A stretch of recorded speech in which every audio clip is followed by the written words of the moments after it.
Welcome to Because It's Not There, a series of conversations somewhere between the climbing of theory and the theory of climbing. In this, our fourth session, Bo and I spoke with Otto von Busch about climbing and fashion. We have with us today Otto von Busch from the New School, a fashion theorist, among other things. Otto, can you tell us a little bit about what you do and your approach to fashion? Yes, thanks. I teach mainly design at Parsons, which is part of the New School. So Parsons is the design, exactly part of the university, basically half of the size, if you want to say so, of the whole New School. And there I teach mainly sort of general design classes, but also a few fashion classes. And my background is in, if you want to say, fashion theory, but I wrote my thesis about fashion and hacktivism and participatory strategies in fashion. And I've been teaching at the New School or at Parsons now for about 10, 11 years. And yes, so what I work on, or I try to sort of figure out ways that how can we discuss and understand fashion amongst designers, so I am not actually part of the school that does sort of fashion theory, that primarily produces books, if you want to say so, but I teach studios.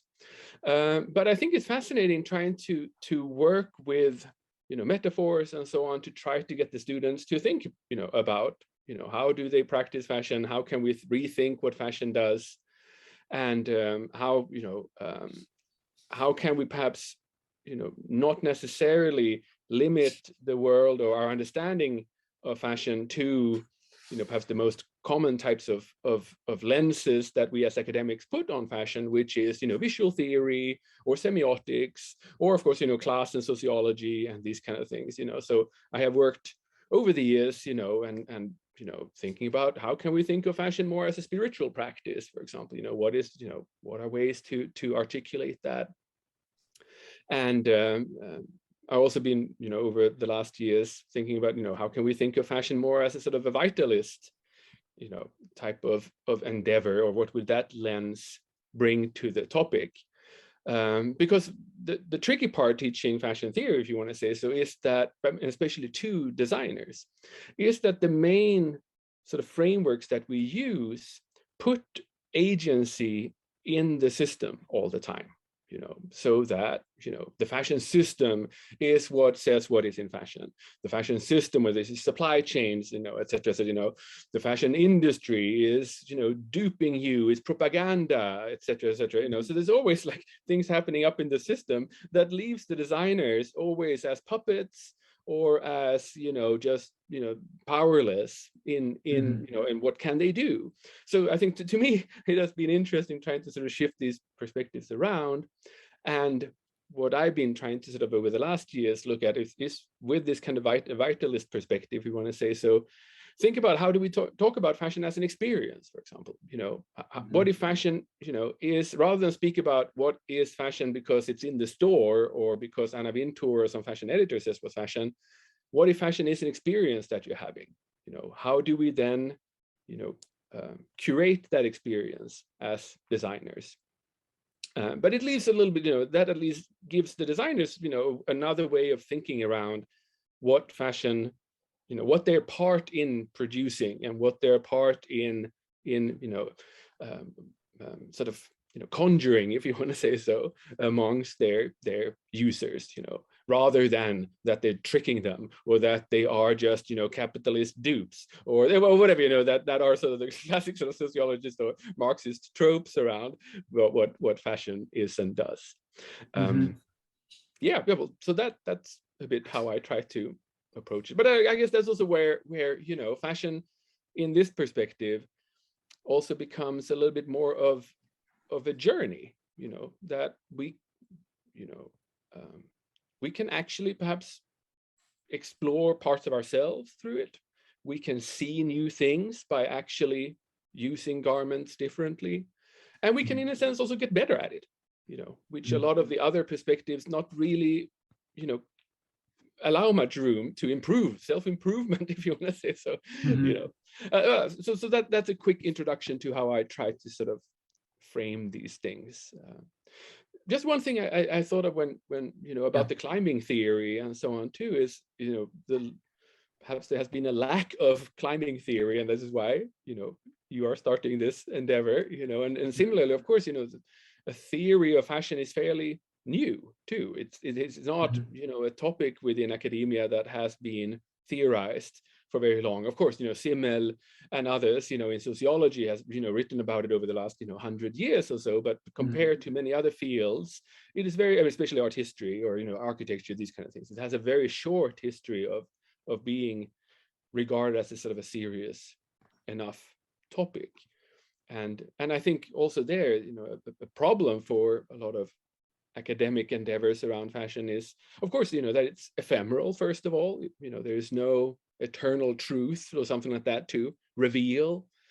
And the personal experience of fashion for people is, of course, that it is interchangeable. You know, that this is our experience with clothes. You know, we do dress up in the morning and take them off or whatever, you know.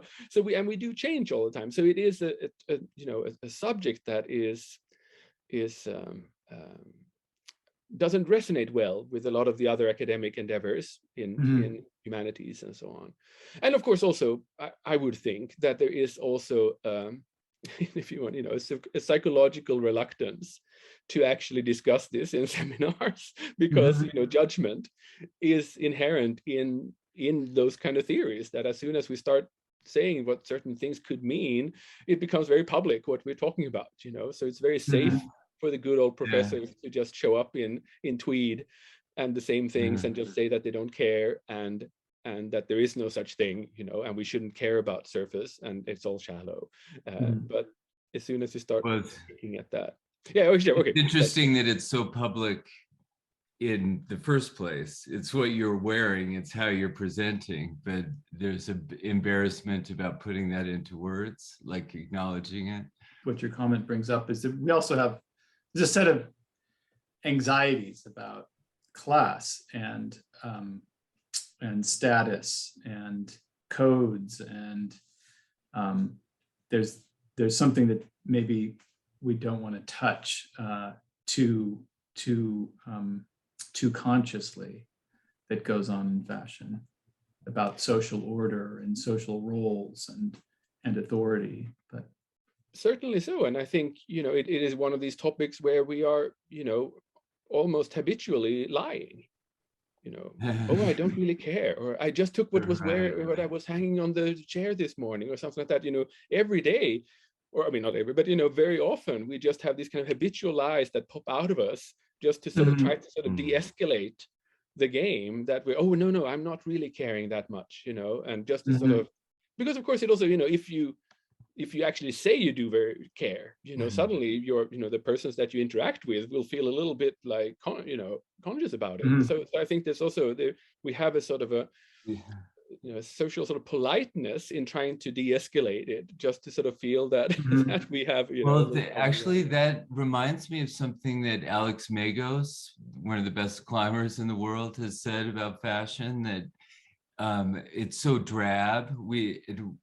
There's so little color in our day-to-day fashion. We're all wearing like gray, muted colors, and that's kind of depressing. Well, it certainly relates, Bo, to the history of climbing clothes. And just in our lifetimes, we've gone from stores, I mean, climbing clothes as something that you cannot really readily find as commercially produced. There's, you know, counterexamples in outdoor clothing stores, but it's about repurposing other kinds of clothing for climbing, right?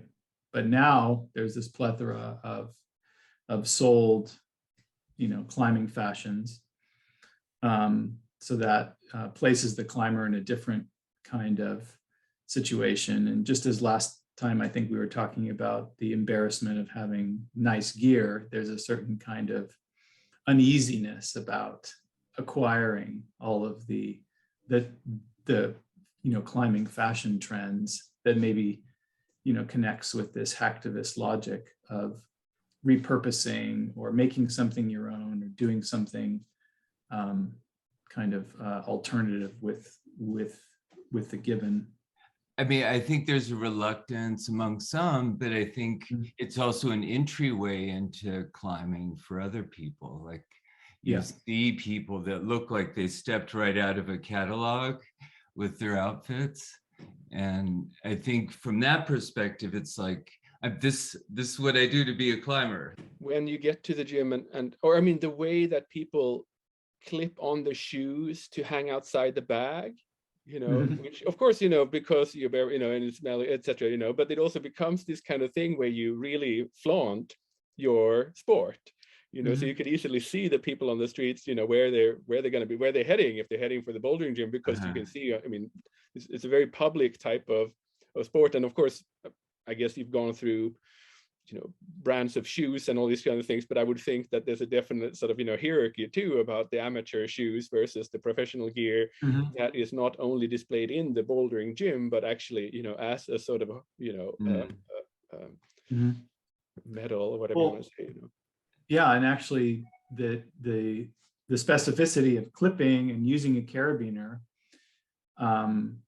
is interesting. It's part of climbing accoutrement. You kind of clip things onto you, take them off, but carabiners have become much more prevalent in, let's say, ordinary use. They're associated with climbing, so that's also interesting. Just the act of clipping in that case might be not just showing the shoes, but you're actually porting into a kind of self-presentation this mechanism, that has to do with it kind of, I don't know what clipping means. That's to do with a certain kind of functionality. Take on and off.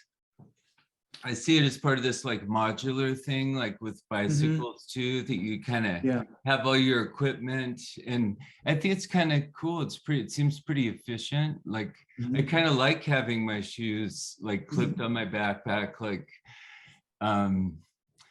I don't know, it has sort of a tribal identification to it, but it also seems kind of part of the functional gear of,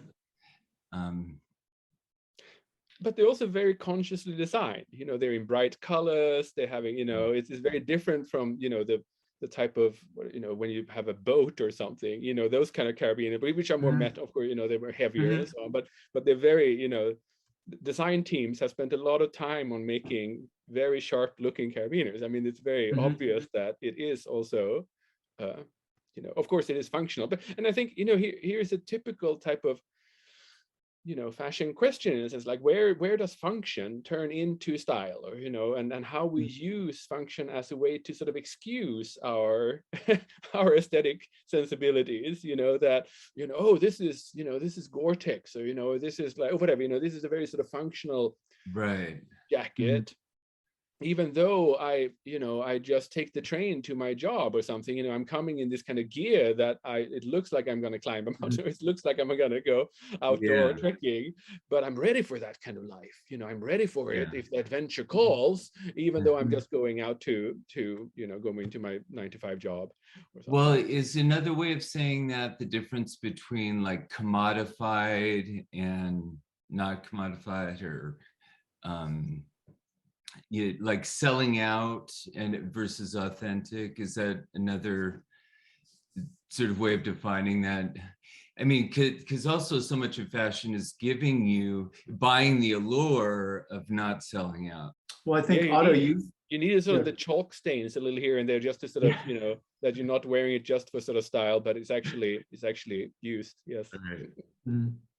But Otto, you've written about fashion as risk, as gamble, as in terms of a game, something that follows the logic of a game, which is, the rules of a game can be thought of as akin to a certain kind of operating fiction or agreed upon kind of arbitrary guidelines that then you also play with the rules by playing the game. So Bo, maybe that's a way to think about the inauthentic versus authentic. I mean, there's those who claim to, I'm not playing the game of fashion, And that's like, well, that's a really interesting, that's a move in fashion. You can play the anti-fashion card. Yeah. I think the truth about the vitality and the spirituality of fashion, to go back to Otto's opening terms, has to do with you can't step out of it. I mean, you are in life. You are a species. You have a form which is producing images of itself and broadcasting itself, and we all live in our images, some more, let's say, artistically and consciously than others or whatnot. But I mean, but everybody's playing the game, whether they want to or not. Yeah, and it's interesting that pretending not to is a way of playing it. Like you can also kind of broadcast that. You don't play the game, exactly, so. Right, isn't that what coolness is? That's kind of a basic, I don't know, like virtue, like cultural virtue, is just that disavowal of. Right. And I mean, and of course you can buy clothes that already have, patina or looks like they're already worn and looks like they're old, etc. So just to sort of have to take, that you take the shortcut of not having to actually wear them to look like that, But just to sort of come back to the risk playing too, because it feels like that's also where perhaps there's, there's an overlap in the sort of the climb in that sense too, exactly. that so how I have tried to sort of understand it again, if we want to define fashion as something that happens within us and not within the system in that sense, then gambling or the type of risk taking is an interesting way of looking at what causes the thrill in that sense. Very often perhaps we don't want to play. We really want to play, or like, we are in our jeans and our hoodie or whatever it is, and try to sort of, go under the radar and sort of camouflage ourselves, Whereas at other occasions, if we go for a date or if for a job interview or whatever, then perhaps we have to try to sort of step up the game a little bit, And then sometimes, we are really risking it, meaning that, we go to a certain club or something where I'm trying out a new self, in a sense, a self that perhaps was only in my dreams, that I've never been able to have confirmed in my immediate, surroundings. Whereas I have sort of played with this illusion or whatever, not illusion, but imagine myself being someone else in that sense, and then perhaps, often nightclubs and so on becomes these avenues where, the darkness and etc. There's a lot that allows me to experiment in such environments, and people are there to celebrate and so on, and then I can dress daringly, to come out in a sense. I mean, not necessarily, or come out in whichever way, And of course, then, the risk may be also that I try to limit that by wearing a trench coat or something on the public transport, because that is not where I'm playing the game. I'm playing the game in the nightclub, and I think a lot of these are, these are, everyday practices and behaviors that but it's rarely discussed from a sort of a fashion theory perspective, or they very often then made complicated, So I would think that there's something too about, that there is this, possibility for self-transgression in that sense. I can be someone that I didn't know in the morning that I could be in that sense, that I can actually advance. This journey is very much then, a sort of a climb, a movement towards other possibilities and other perspectives on my life, and of course, perspectives that others could get on me too, because you're talking about an ecosystem, like it's fitting into another ecosystem, and seeing yourself reflected or echoed. But that's so much like climbing too, as we've talked about it, is sort of like projecting, imagining yourself what climb you would choose to do. It's sort of, you imagine yourself going up there, and that's sort of the risk you're taking in climbing too. Like, is that version of myself that could do that route. Is that actually an authentic me? Testing that out. I just remembered a really funny anecdote that I can't resist telling from my teenage years, that connects Gore-Tex and transgression and the disco. When I was a teenager, and Bo may have heard this story because he and I were climbing at the same time. Back then, when Gore-Tex first came out, of course, I wanted a Gore-Tex jacket, but I didn't have the funds. And at the time, I wore an earring, which my father didn't much like. So he bought me the Gore-Tex jacket on condition that I would stop wearing my earring, which I did. And so I was kind of sacrificing my non-climber fashion self, my sort of slightly gothy Batcave dancing style for my climber, my climber form. But I remember going to the Monastery dance club in Seattle once, and I couldn't resist, putting on this big like rhinestone earring. But then I'm enjoying the evening, dancing around and whatnot, when my dad was to pick me up from the disco, and for some reason I guess he just wanted to see for himself what was actually going on inside of this club. So he came into the middle of with all the strobe lights and everything, and here I am, like wearing the earring, and I was like, I couldn't believe he's like, what's my dad doing inside of here?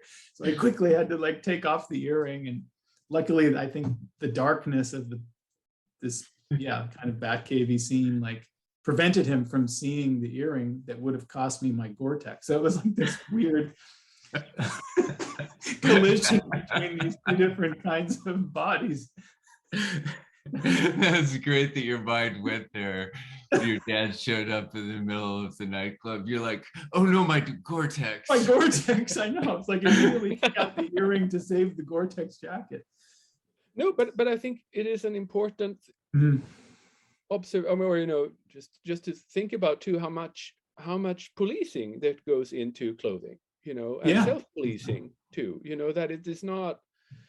We talk a lot about, or think about fashion as some sort of self-expression or, these kind of things, but in everyday life, there's a lot of, how will people perceive me if I wear this, or who are the ones who actually very sort of subtly are policing us in that sense, that may be that, people are doing very, side looks at my workplace or something, or give positive comments, but it could also be, this kind of, are you going out in that, that sort of course, that is sort of the family policing in that sense, but it could also be a partner in a sense, it could also be like, just trying to sort of check in a sense of like, where do you put your extra attention on your garments? Like, does it mean that you're living sort of a little double life going on here, or so on? So I think this also, this kind of everyday judgments are so pervasive that is also, why often perhaps it is, or it very quickly turns so personal to talk about, and acknowledge how we judge and how we try to navigate the dressed world, But that also shows that how fashion is, it's obviously not just a matter of clothes. Clothes are kind of the concretization, because we live in clothes, of this medium, this thing that's always between subjects and objects, between bodies, between selves, that we live in this kind of fluid of images and affects that we're navigating. And maybe that's another way to think about climbing. Fashion also has to do maybe with a kind of movement.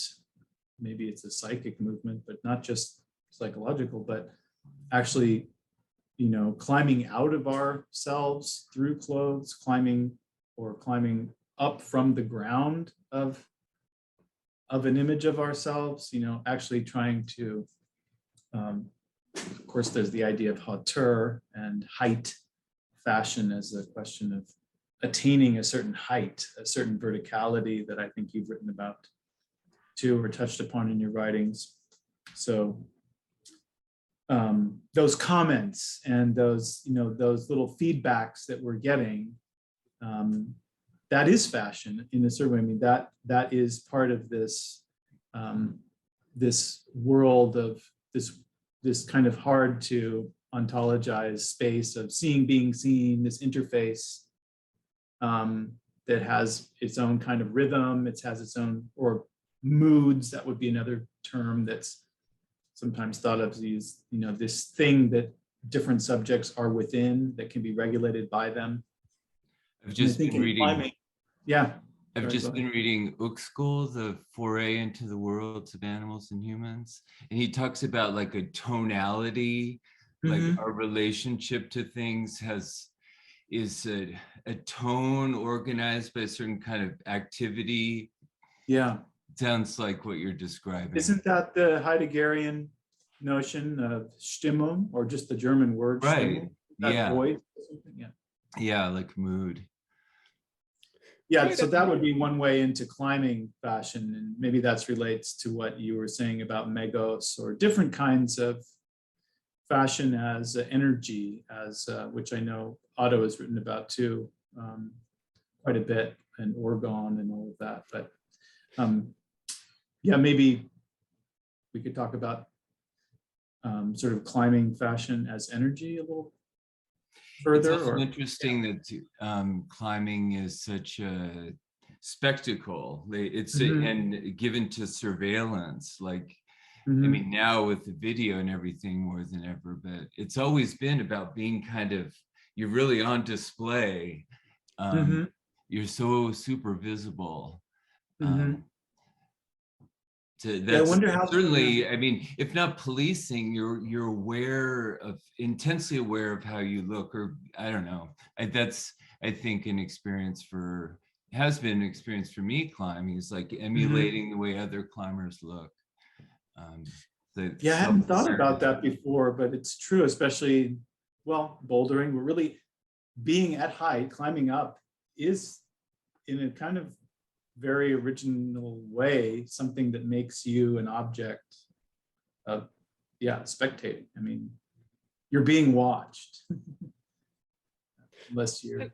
And you're also displaying a certain kind of attitude. As much as you display how you move through a problem, you also very much like show which attitude do you have moving through this. I think that's also part of that. Yeah, exactly. Being the spectacle, exactly. But I also think, I mean, coming back to Uexküll and these ideas of the Umwelt, that each Umwelt is attuned to certain kind of sensorial, signifiers, and that each species then is, in their ecological niche, is then capturing certain kind of signals, which are the ones that are relevant to them.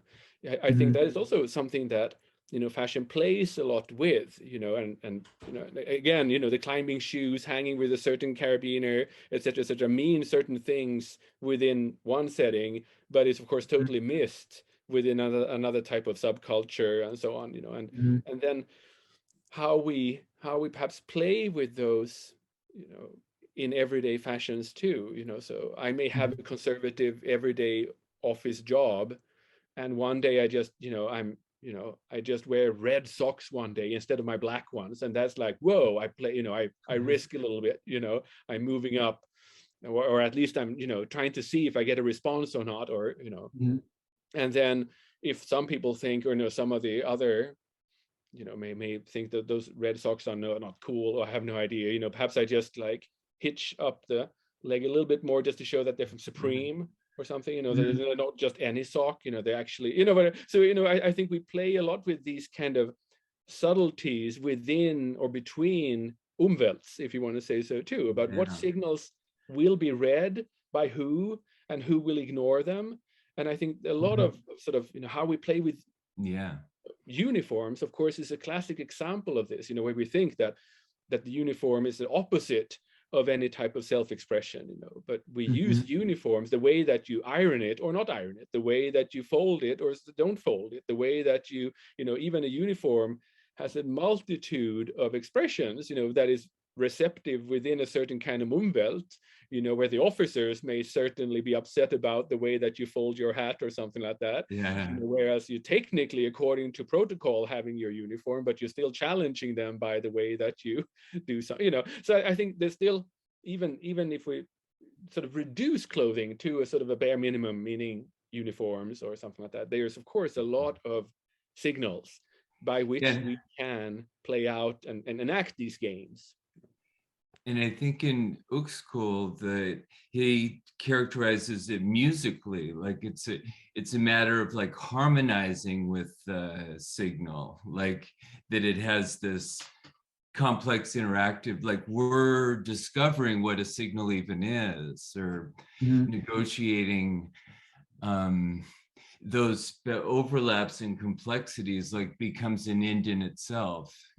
Right, just sort of testing responsiveness. Yeah, I think that's critical because we don't, in my experience, I don't think we know why we select certain look or why we feel good in certain clothes. We literally have to try things on.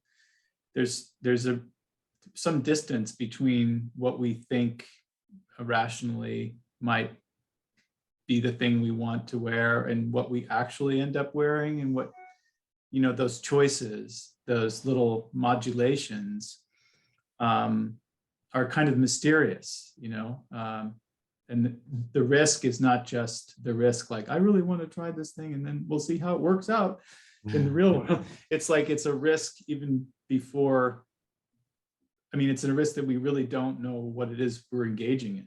And we're kind of, we don't even know why we have to do that, why we feel like, why we want to do that. So I feel like that's a bit very much like climbing, like why do it, like but that's cool that it is precisely this boundary of self-awareness and purposefulness. Why am I paying attention instead of ignoring? I have a set of examples in my own mind about how I relate to climbing through fashion/clothing. Is there anything that stands out in your experience of or being on climbing trips or going to the gym, in any context, or fashion choices that you've made, or the day you put on the red socks? Is there anything? I don't know. It's such a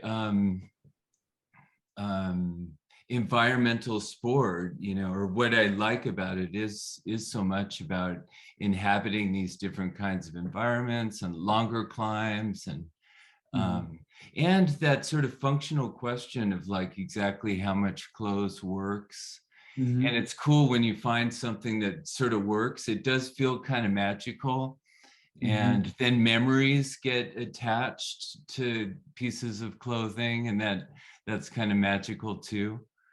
And Uexküll talks about magic too, that like you can have magical relationships to the environment, like expect things, complex things to happen just out of memories or expectations. And I feel that, I don't know, that's kind of magic climbing outfit sort of has that vibe to it of like anticipating climbing well. Yeah, I would say like wearing, the distinction between wearing as display and wearing as inhabiting, and wearing and as using and wearing out goes really deep. And somehow I think clothes become imbued, almost like they impress us. It's just like kind of habituation that endows things with a kind of aura, like I wore these pants on this climb, now I want to wear them on this other climb because I feel like, I liked that experience and now I'm going to bring it with me in my pants to the other one. No, really, those things acquire a kind of history, but paradoxically also by being worn out, by becoming threadbare, by even losing some functionality. So there's this idea of wearing, I think, I mean, what I would say is kind of connects with what you said. It has a lot to do with feel, what you feel good in, and you don't really know why you feel good. And so you sort of ask, you just sort of, sometimes I'm not going to wear that shirt. I want to wear this shirt, even though it's I've worn it 2 days in a row now. I'm still going to wear this one. You just, certain things feel good. And I think it does have to do not just with an internal feeling, like Umberto Eco's lumbar thought that I found through one of Otto's essay, where he talks about genes, the feeling of genes, but also has to do with an idea of image, a kind of invisible image almost, or invisible picture that you have of yourself, that you're kind of projecting this thing, but you're not really watching it. It's just, it's a kind of magic of feeling that this other thing is happening, like you're casting this spell while you're doing this move in this certain sweater. But it's very minute. It's not something that's really easy to conceptualize. You know, our wardrobes, in a sense, are part, it's almost like packing for a journey, you know, that as when you pack, you imagine yourself what you're going to be doing on this journey. You know, am I going to bring my swim trunks? Am I going to bring this, you know, a nicer outfit for the party or whatever, you know? So, you know, part of packing is this idea that we are imagining ourselves going through a journey, you know, and I think that's always fascinating.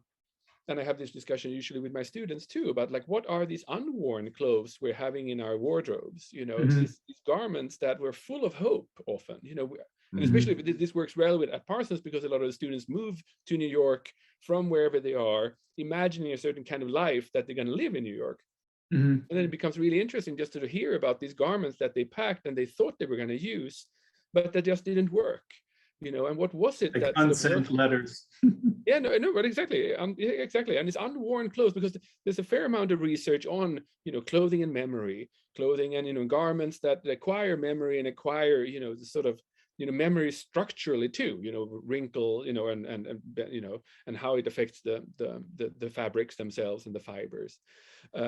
But there's a sort of a lacuna, you know, there's a lack of understanding of the failed projections we're having, you know, of these garments that live in our dreams, and not only from the sense of, you know, oh, I'm going to lose weight or something like that, you know, but also that you know, I'm going to live another life, I'm going to present another aspiring part of myself, you know, but that doesn't come to bear fruit, you know, and I think that's also very fascinating I mean, again, thinking garments as part of a journey that we are, you know, very often these journeys fail. Very often they don't happen. You know, the moment which we project ourselves being in never materializes, you know, or we may have the wrong friends, you know, the friends that do not approve of my bat cave look, or, you know, or we suddenly start going to listen to other music, and there I just can't dress like that.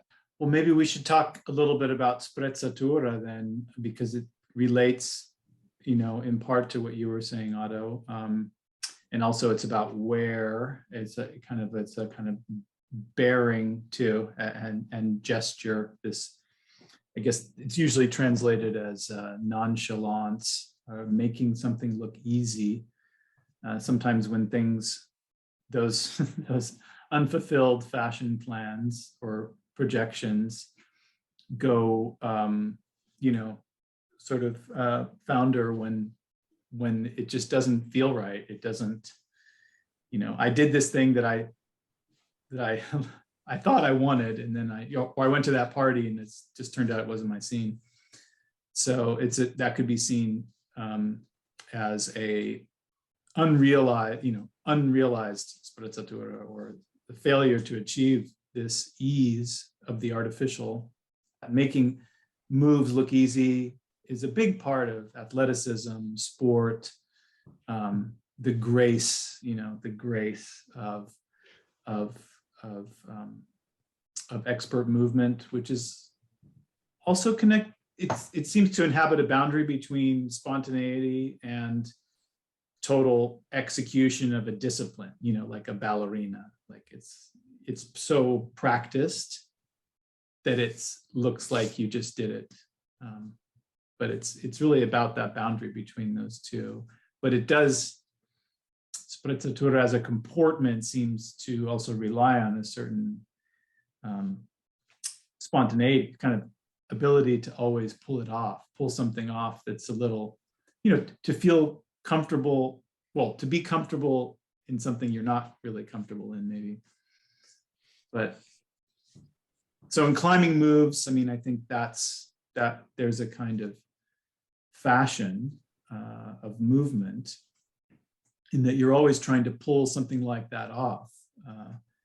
You're trying to make it look and feel good, do something in good style that maybe is not working or could very easily not work if you don't have that kind of touch, One thing I wonder if this is kind of what you're talking about. When I see like the people in the Olympics and I don't know, like professional climbers, I always think it must be weird to always wear brand new clothes, even if they're the awesome, stuff you love to have. It must be weird to just always have new, sponsor, whatever, just be wearing new clothes. Like it just seems like what we were saying before, that, I don't know, grace or sprezzatura, it involves kind of living in your clothes for a little while.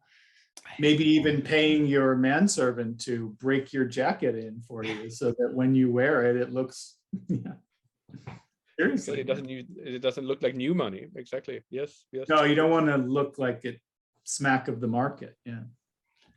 But so what do you think? Well, do you think that those athletes are then kind of like they're cramped? I don't know. Maybe they have like magical. Maybe they insist on magical things, like I'm gonna have this special shirt that I wear. But I've heard that pro climbers have other climbers wear in their shoes a little bit for them. Oh, well, so that's interesting. That's kind of, yeah. I mean, sprezzatura is not the lazy part. You're not so, or at least how I interpret it, is that it also has a little bit of a challenge to it. There is a little bit of, and I would think it's similar in the way that, you approach the wall, or when you see people who have a certain attitude, they're not just taking the easy path in that sense. They do some daring things too, just to sort of show their expertise, or how that they're on another level. And I think that's also part of that sprezzatura, that you also, you are so much in your element that you can you also dare to challenge that. Celebrities that have too much of a stylist, or that are so styled, that they don't look that they're taking a risk, then it's just boring, Right. So I think the sprezzatura is, in a sense, is this that has that sort of little, element of challenge, element of something unexpected, but at the same time, this, reassurance that they're so much in their element and so much in control that they just give this sense of naturalness, but it's not a lazy naturalness. No, it's doing something difficult and making it look natural. Sort of, that's what it means to say that. I think there's an aesthetic dimension to the sport, that it's really matters to how the style with which you do things. Yeah, I mean, obviously the word style has a whole, a stack of meanings within climbing, from disciplines of climbing to individual kind of genius forms of climbing. And I think that is part of the idea of expertise in general, the sort of mystery that the genius has to do things a certain way. There is goes back to that, like the gratuitousness of climbing and the gratuitousness of fashion. Like it's about choosing to make something matter that doesn't necessarily doesn't otherwise. Yeah, sprezzatura, I mean, part of it, as I understood, it's Castiglione, so he's talking about the prince or whatever, or the courtier, who is a social climber, a climber socially, and it has to do with the problem of acquiring nobility in a public space, in a cultural space, which is a contradiction in terms of, it's always, you want to acquire the manner of gentility, but you can't acquire it in a manner that shows that you've acquired it. You got to lose your accent, but not sound like you've lost your accent, or it has to have, so it's a kind of cancels itself. You know, you learn to do something and then you perform it as if you never learned it, as if you always knew that. And I think that's internal to climbing, that we enjoy, you know, doing something, learning something, and then repeating it. Or in play, you know, we learn how to do, we learn how to juggle, and then we like, look, I can juggle, make it easy. But it's also very social, like when somebody, you know, you're working on your project and somebody that just comes along, pretends not to see you working on the same problem, and then just like does it as their warm up, you know, with their shoes unlaced or something. That's never happened to me. I do it to other people all the time. I just know because I'm doing it. Yeah. But even if they're doing it, quote, you know, intentionally or not intentionally, they still know that they're doing, you know, that's still there. It's still part of this kind of unspoken relational dance that concerns this distinction between those who are pulling it off and those who are still trying to pull it off. Yeah, I think it is about style, and just sort of that it's a conventional game, you know.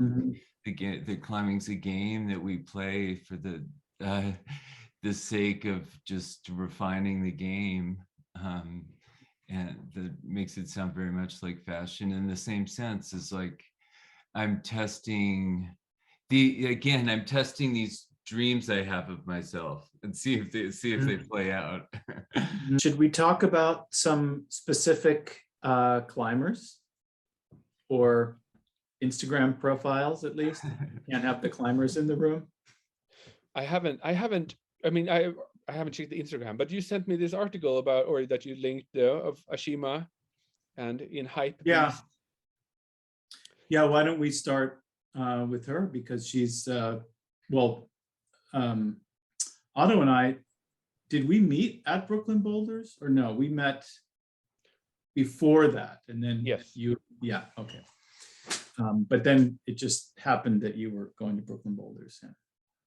Otto, by the way, has really nice bouldering pants, and he stands out at the gym as a climbing fashionista.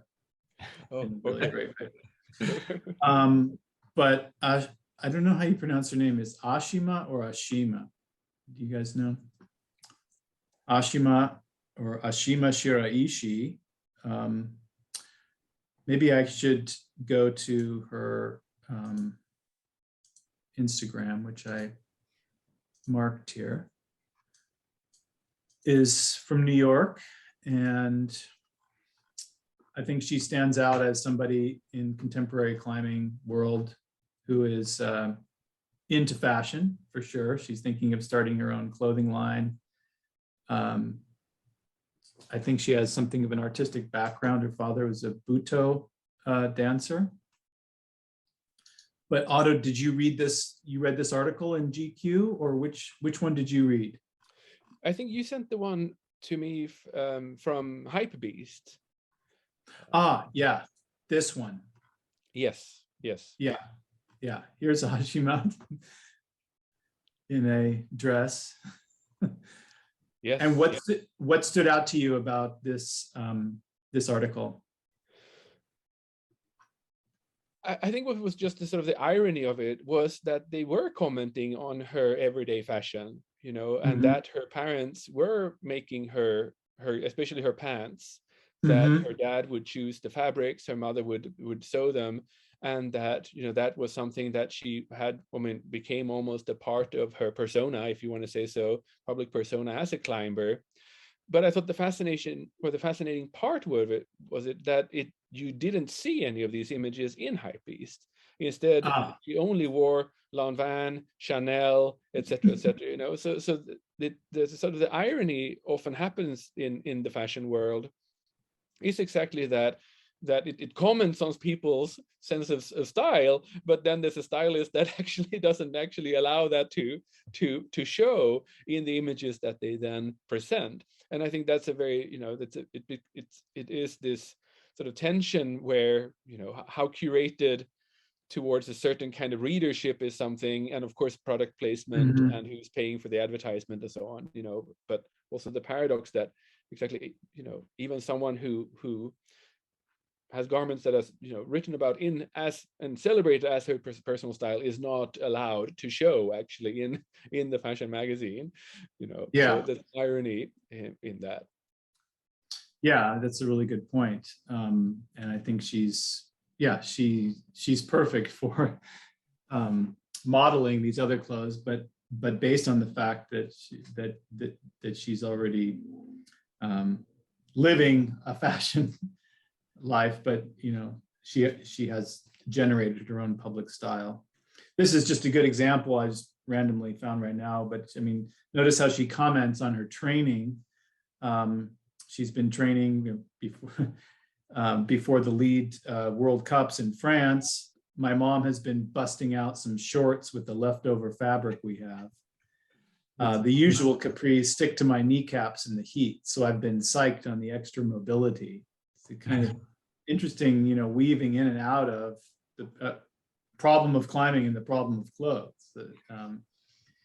And it's really like going against the grain. It seems like that she's making this fashion, and I mean, it sounds like there's so much financial pressure to be, wearing sponsored clothing rather than homemade clothing. Yeah, and she says some things specifically. So her signature fashion is the pants that her parents, that she mentioned her parents make for her, and that her dad often chooses the fabric for very specific reasons. Maybe there's some, I don't know, some symbolic kind of some motif or some theme, in these prints. But she actually mentions the sort of sense, the energy that she gets from that feeling of support that her parents, even if they can't be with her at the comp, are kind of supporting her through her pants that they made for her. So that's, that's a kind of very natural human feeling to feel a connection to something through clothes. But it is interesting how in her case, it's really a dominant motif of her social image, and also what she says about being a climber. I mean, I think she's also designed maybe a pair of shoes, if I'm not mistaken. But what's interesting is the pants are always, they're Ashima pants, but they're also kind of infinitely various. They're, it's almost like she could have a new pair every day. So it's a particular kind of, I don't know what. I wonder if it's caught on. I mean, I think, people are more interested in making their own clothes these days. There's a certain interest in that. I wonder if that's caught on in climbing. I mean, when I think of, go ahead. It's a really beautiful example of people, of course, the family support and the how personal garments really become part of someone's style, if you want to say so. And I think that's it's a beautiful example of that. And I hope that she also may find a way as she starts a brand that attitude can still be there, because often what happens is, of course, that when people become an icon of certain kind or a figurehead of a certain kind of style, that when they then turn that into a fashion brand, it also loses that and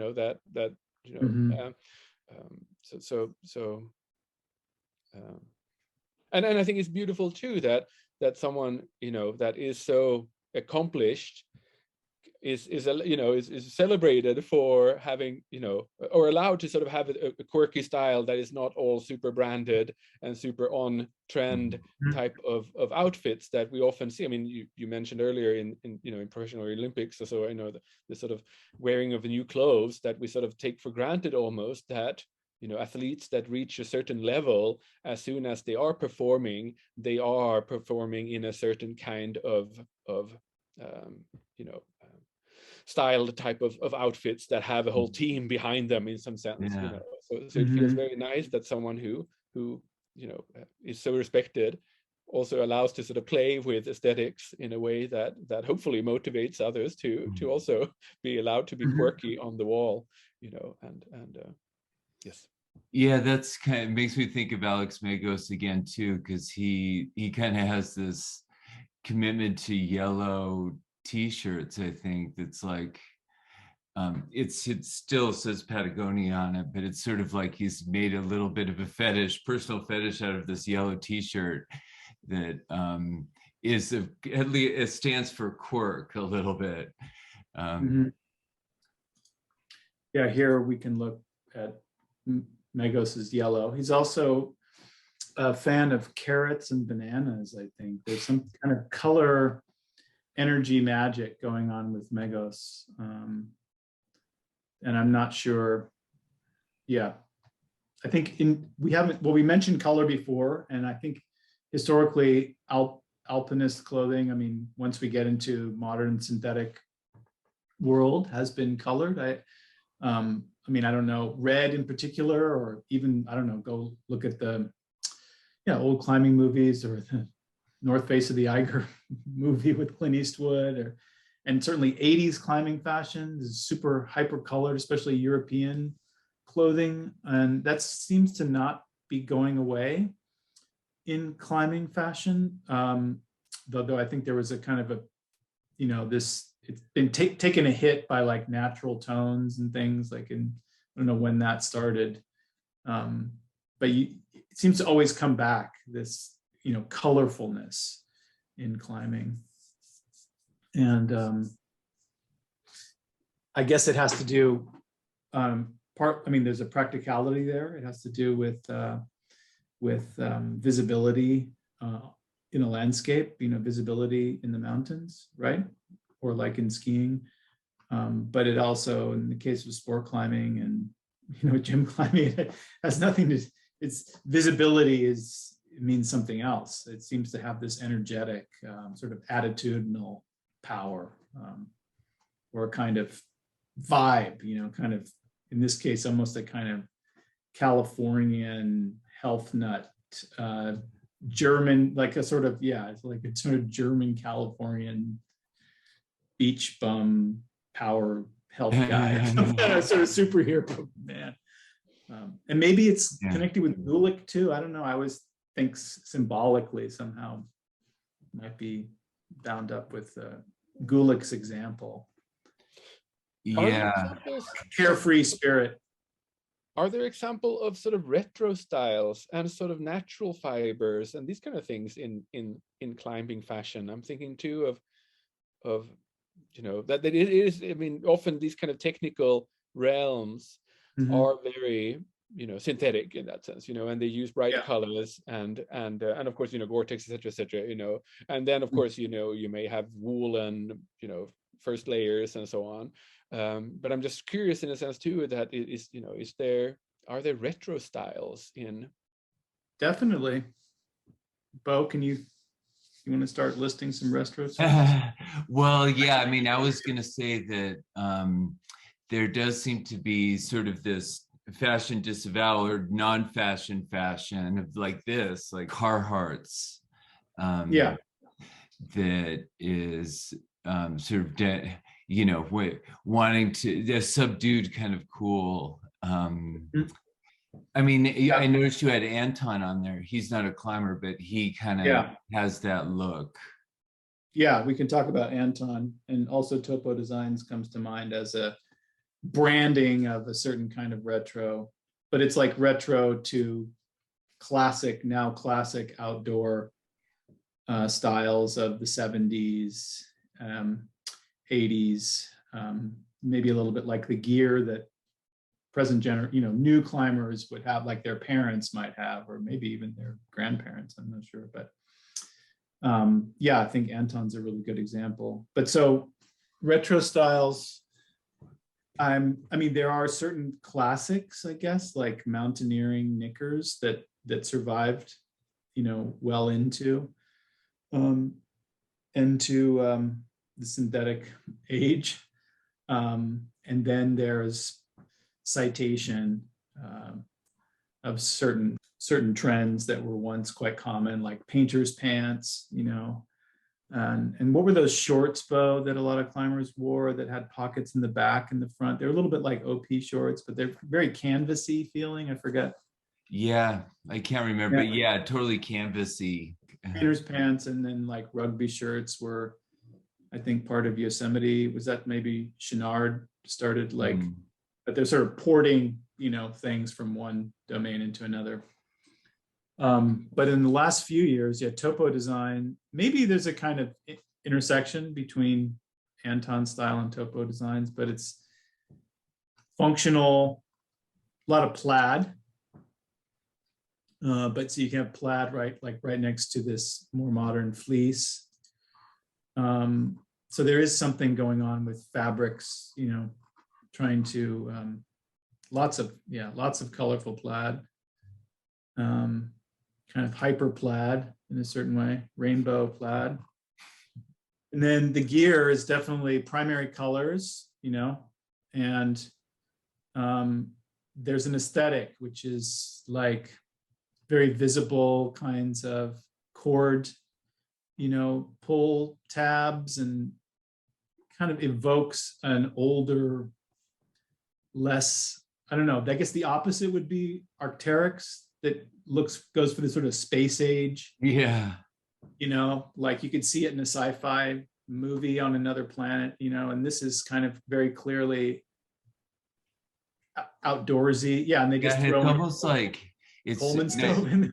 It's nostalgic, but not even for the actual clothes. It's nostalgic for the old catalogs.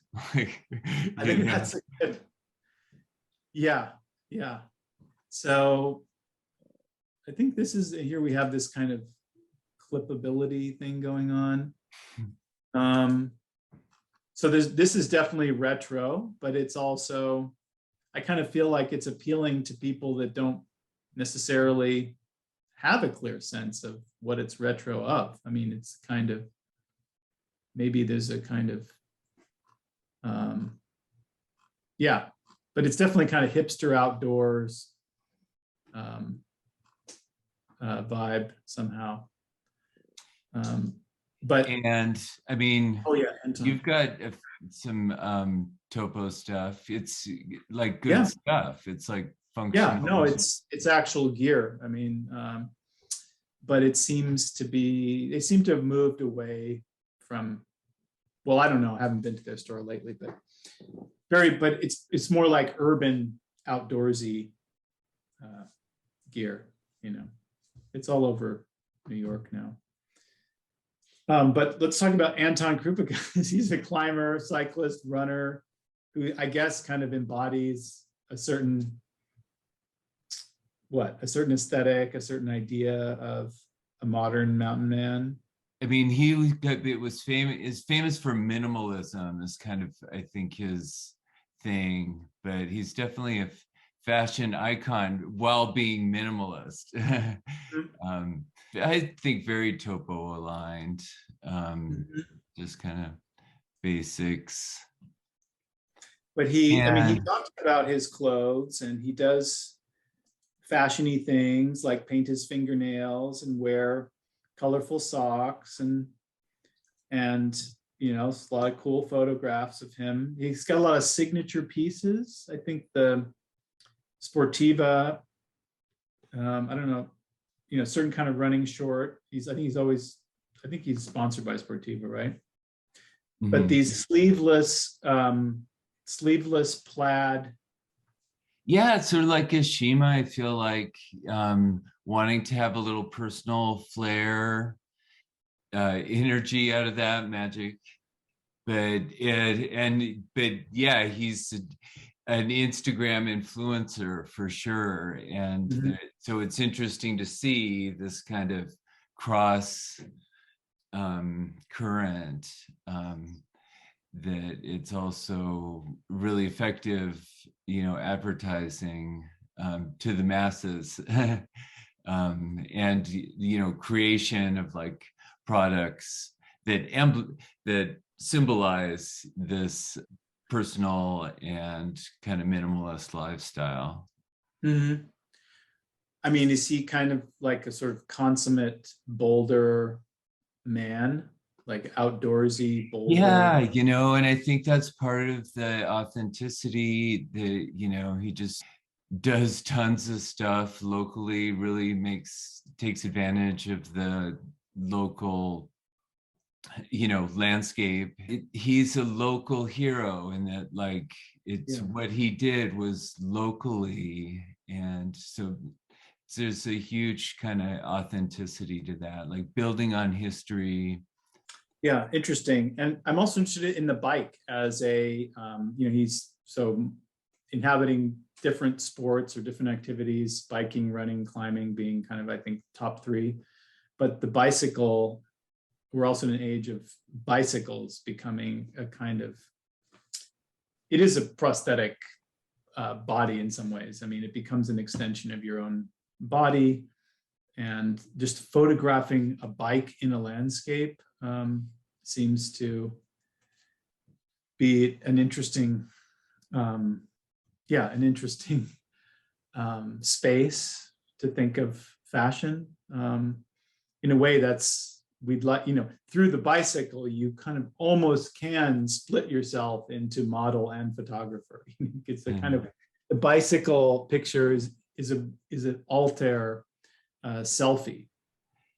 And it has also a lot, it carries with it the sense that like, yeah, you have entered into your bicycle and your bicycle has entered into you. I mean, to refer makes to me think of hacktivism. Is that a way of thinking about the bicycle? It's a hack that is really effective organizing your life around your bike. A hack, like a technical change that involves these fashion choices. It's, I think, has a systemic, like, resonance with the environment and society. And I think you're displaying your struggle. It is more than just a means of transportation in that sense. It shows that in a time when you could be using a quadruple, or a snowmobile, or you could be using all kind of mechanical types of transport, or even e-bikes, just charging, just this kind of stripped down type of bike that is not even or barely, I'm thinking of mountain bikes with all the suspension and down, etc. Here's a very sort of, or what looks like almost a retro bike, that at least the frame itself, speaks of some sort of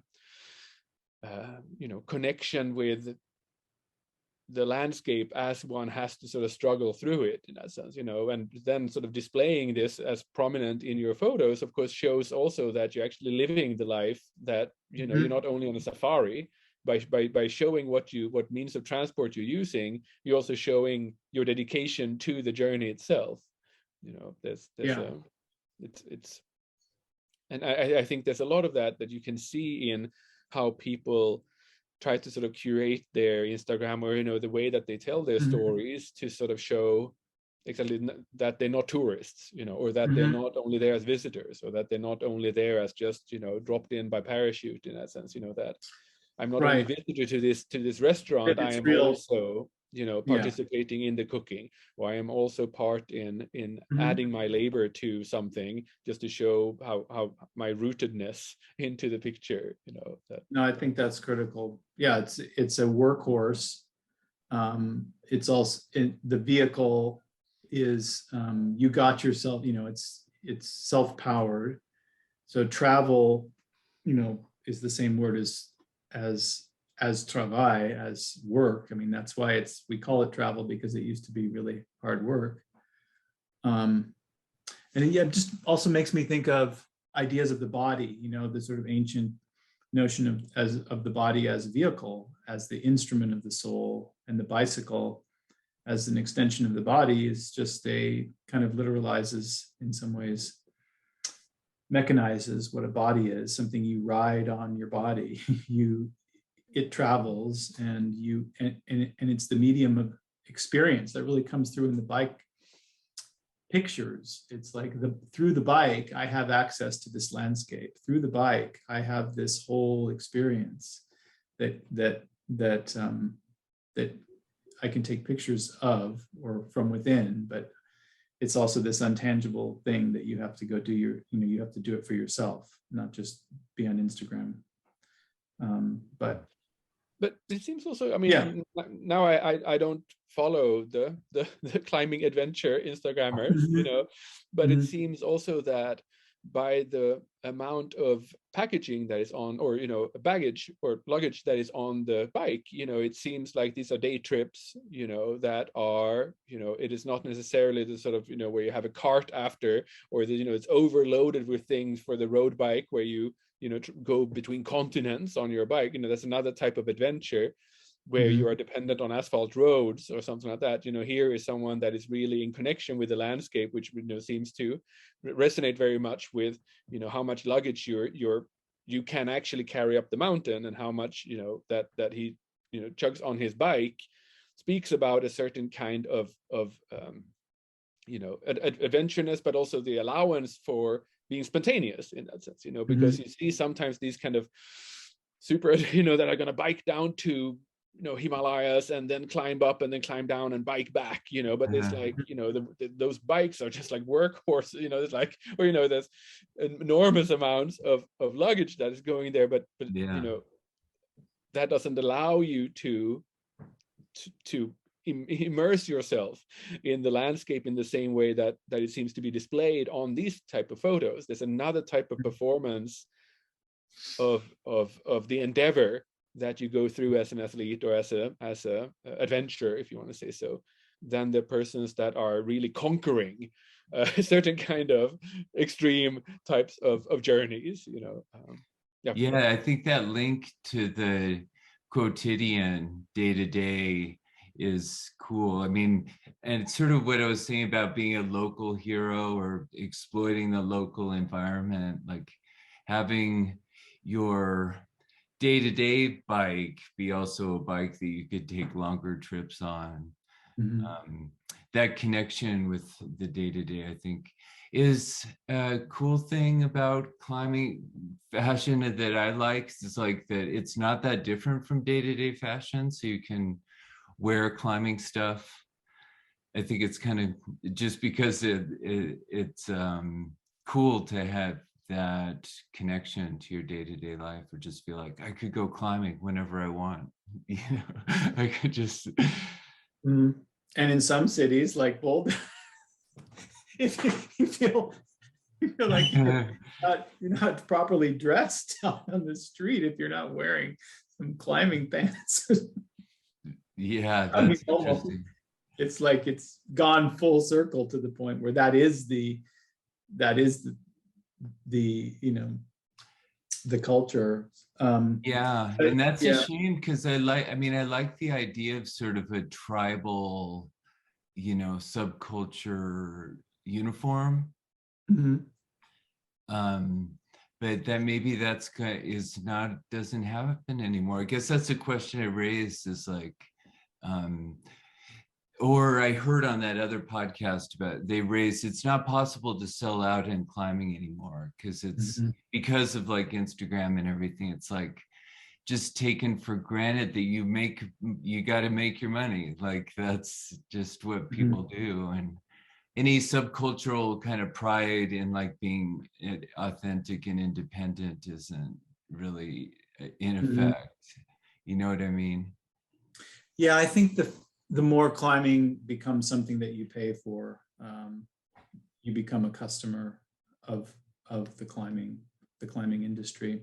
And also the more climbing it's really, climbing is now, seems to be universally considered a sport. Our sport, people use that kind of language when they're talking about climbing, the sport of climbing. And I don't think climbing historically was so much always considered a sport. You know, has a sporty dimension, but it's certainly not a sport in the sense of, yeah, now, I mean, now it's in the Olympics, but the idea of climber as athlete, that's a long process, you know, that happened. And now people enter climbing as a sport. Like, you want to do basketball, rock climbing, you know, archery. So I think that's a huge change. I think that really changes what climbing fashion is, because now sport has uniforms, sport has climbing clothes, sport has stores where you go and buy the things, has gymnasiums, coaches, you know, has all of that. So how can it be that kind of, like we were talking about before, the punk kind of approach to climbing? Even you could have the coolest climbing fashion, but you're still like, you're paying your membership at the gym just like the next guy who's dressed in, you know, whatever. So that I just think that changes the fashion dynamic. Yeah, that is sort of the question of hacktivism, it seems like. Because I've been thinking about that in terms of the Olympics too. I don't know much about China, but you know, it seems like there's some really you know, disturbing things going on, and to have this going on at the same time as the Olympics, the kind of casualness that with which the political issues are silenced, and it seems hard. Again, that question of how to resist, or what resistance means.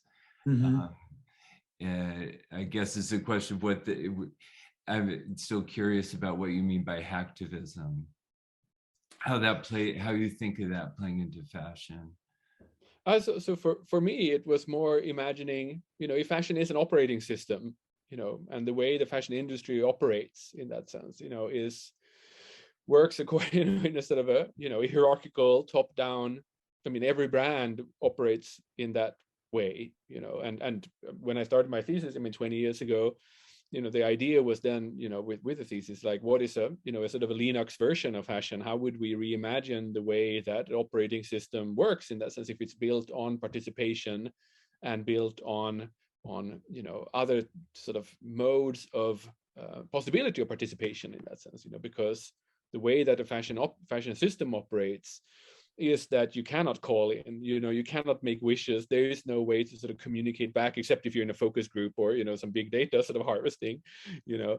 But, you know, the possibility of feeling as an active participant is not encouraged within the fashion system in that sense, you know. So what I used as the hacktivist sort of turn was in a sense of, you know, how to take ownership in that sense of fashion in that, you know, or how can designers encourage that? And we can say, of course, you know, subcultures of punk and so on are all, you know, various types of hacker movements, if you want to say so, within the fashion industry, but that doesn't necessarily mean that they are in opposition to it, if we want to say so. Very often, you know, what was punk very quickly turns into a brand itself, with another icon in the top, you know, Vivienne Westwood instead of someone else, you know, and then you have recreated another aesthetic, but reproduced the inherent model that you started out critiquing, you know. So I think what I was trying to look at in this hacktivist model was really, you know, in what ways could designers try to challenge the organizing principle, if you want to say so, of how fashion reproduces itself and the myths into which it you know, forces its customers to participate, meaning that I want to buy a piece of you because you live this amazing life that I wish I had. Yeah. You know, and then I buy this token or this substitute to feel a little bit of your freedom, or a little bit of your glamour, a little bit of your fantasticness, whereas I trudge on in my 9-to-5 So work. could you say something about what you think does work, like as an alternative to that? The hacktivist strategy, taking ownership, like how does that, you mentioned you're not on Instagram, so I'm wondering, like, how does that mobilize? How does that, does it? Oh yeah, I mean, when I worked on this theme more, more actively, then I had, a brand that produced cookbooks, so the idea was that you would remake the garments that are dying in the back of your wardrobe, into something where you would be, skilled along the way. So you would reclaim the sewing machine as you were sort of cooking yourself through these garments, and learning simple techniques and building up in that sense, so that was how I sort of approached it. And of course, today there are more examples of, brands that are starting as co-ops, where they're actively, trying to sort of challenge this designer myth of the figurehead designer that is, all knowing and all perfect, and instead try to sort of, figure out ways, okay, so if your brand is run like a co-op, how do we, share authorship differently? And of course, upcycling and working with used materials and so on is much more common these days in trying to encourage ways to think outside of at least what is sort of has been the mainstream consumerist sort of track of yes, right. But at the same time, of course, so just like we have discussed now, as when there is money to make on it, of course, that also, often takes away the agency that you could get, because we often search for shortcuts in that sense, of course, because our time is valuable, and it's rational for me to rather, pay for services or, etc., rather than take on the sort of the journey myself, if you want to say so. And there's very few, of course, incentives within the fashion industry and within brands, etc., to take your customer, on these kind of journeys, because of course, in the end, you're after their pay, the money. Yeah. These days, it seems like doing it yourself usually ends up costing more, like, exactly. With this so it's like that we've lost that option. We're dependent on this kind of prepackaged, but it sounds like your emphasis is on local, like paying attention to your particular circumstances and right. And to me, it was about like how to get designers to see the world through this, so it wasn't necessarily a cultural analysis, if you want to say so, or a sort of, a manifesto for how everything is going to change, but, how to get this on the radar of design or fashion designers and fashion students, that they don't necessarily think, because of course you entered fashion school with this dream, or most do, that they one day going to have a brand that is going to carry their name, and which means that the whole system keeps perpetuating itself in this current mode. So the hacktivist perspective would be then a sort of an opening of and a questioning of this role, and an opening of other types of action spaces, or other types of other modes of being a designer that is a little bit more civically engaged, perhaps, and questioning power structures within the industry, etc. That's a little bit off track of the climbing part, but yes. No, but I think gyms are, they seem to be moving, at least in the way they present themselves, they're selling a kind of idea of a creative collective, of a space that is genuine, open, but also local, and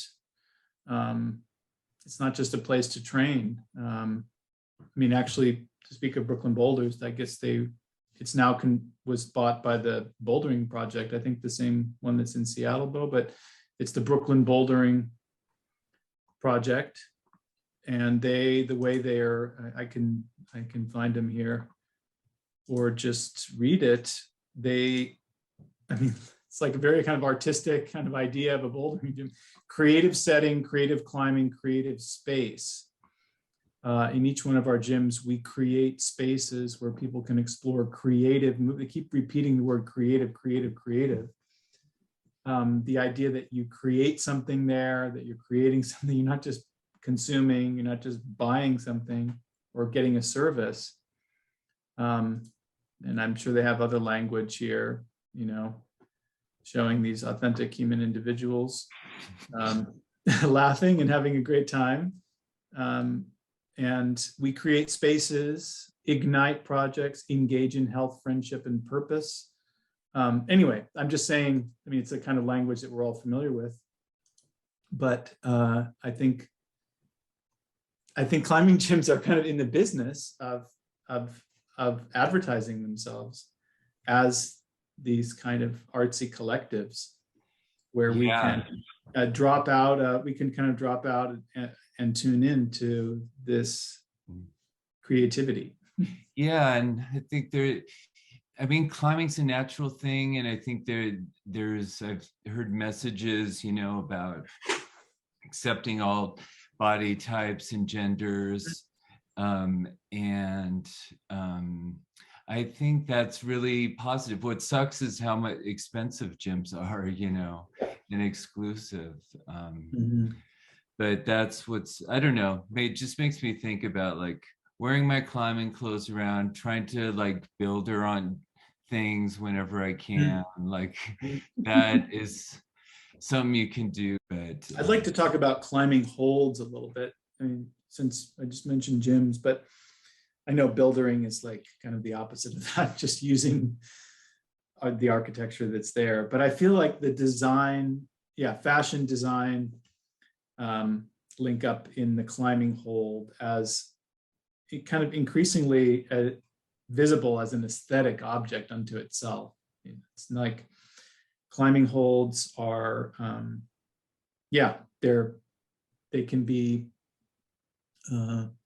they're seen as cool. It's a really cool, climbing holds have always been cool. It's a really cool hold on this problem. I love that. But now the coolness is a designed object.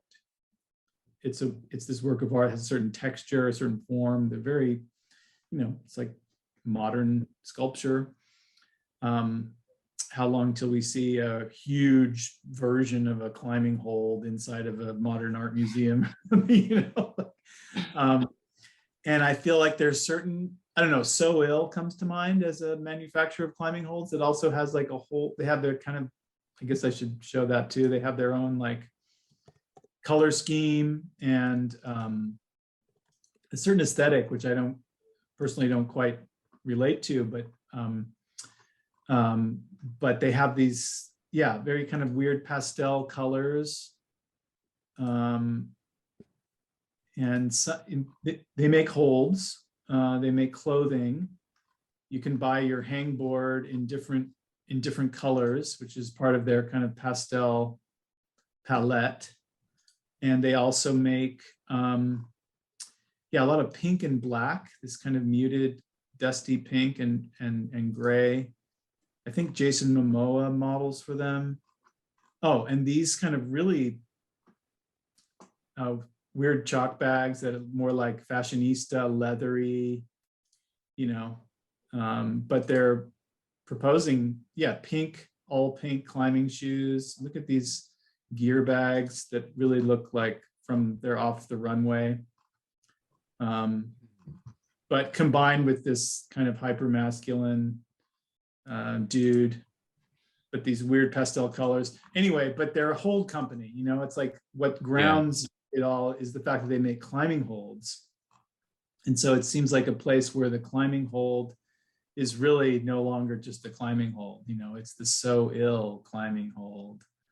Right. And SoIll is also an expression from climbing culture, like that sick dude, or that hold is so ill. So that problem. So, I don't know. Do you guys have anything to say about climbing holds and like design climbing as something that's increasingly kind of designed or design oriented?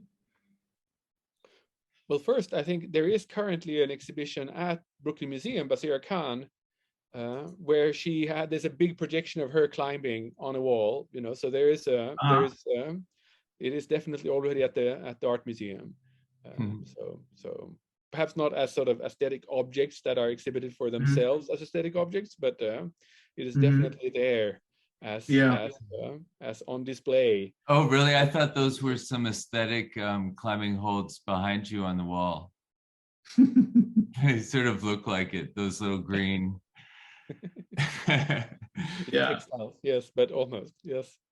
Excellent. All right. Well, thanks, Otto. I guess we course. touched on a number of topics. We don't want to go too long, but I feel like there's so much more. Oh, of course, always. Yes, Yeah. yes. Anyway, well, thanks so much for dropping by. It was fun. Yes, thank you, and I hope to catch you in the neighborhood one day.